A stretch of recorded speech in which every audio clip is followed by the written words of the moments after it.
கந்தா கடம்பா திருமுருகையா சிவகார்த்திகேயா மால்மருகா செந்தமிழில் திருப்புகழ் பாடி நின்றால் மனம் மிஞ்சிடும் இன்பம் விளையுதையா.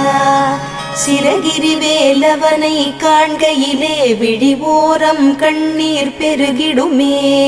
கந்த சஷ்டி கவச்சம் போதுவோர்க்கு கந்தன் கருணை என்றும் துணை வருமே. பங்குனி உத்திர நாளினிலே உனை நினைந்தே காவடி சுமந்து வந்தோம். புன்னகை புரியும் ஷண்முகனே உன் சன்னதி தேடி ஓடி வந்தோம்.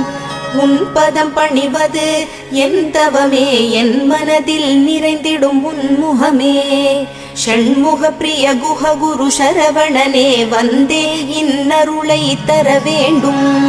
தென்பழனி மலையில் ஆண்டி முகம் சென்னி